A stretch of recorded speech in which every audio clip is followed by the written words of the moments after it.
জুলাই আগস্টের ছাত্র জনতার অভ্যুত্থানে শহীদ সুমনের পরিবারে এখনও চলছে শোকের মাধ্যম। লেখাপড়ার পাশাপাশি নিজেও আয় করত সুমন, তাই তার মৃত্যুতে অর্থনৈতিক সংকটে পড়েছে পুরো পরিবার।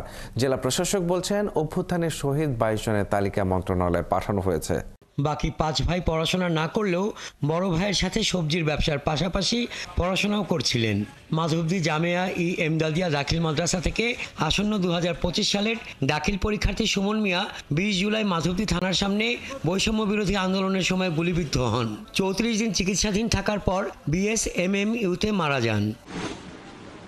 2 মাসেও শোকে বিহ্বল দিশেহারা শহীদ সুমনের পরিবার, আর এলাকাবাসী স্মরণ করছেন অমায়িক আচরণের সুমনকে। বড় ভাই লোকলে আবার কামও করছে, আবার লেখাপড়াও করছে, ইয়ার পরে যাওই যে দুর্ভাষে হ্যাঁ নিজে টেদা হয় নিজে কষ্ট করে আমি দিতে আসছি না, মনে করেন বাপ নাই কাটাই দিব, অনেক কষ্ট করে লেখাপড়া করছে। পড়াশোনার ফাঁকে যেখানে ব্যবসা করতো, ওই দিকের মানুষের সাক্ষাৎকার নিলে আপনারা বুঝতে পারবেন সে ব্যক্তি বিশেষ খুব ভালো ছিল না কেমন ছিল। উনি হাসি দিত সবসময়, করতো।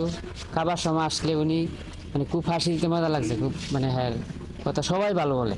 সরকারি বেসরকারি সহায়তা পেলে সুমন সহ শহীদ 22 পরিবারের অর্থনৈতিক সংকট কাটবে বলে অভিমত এলাকাবাসীর।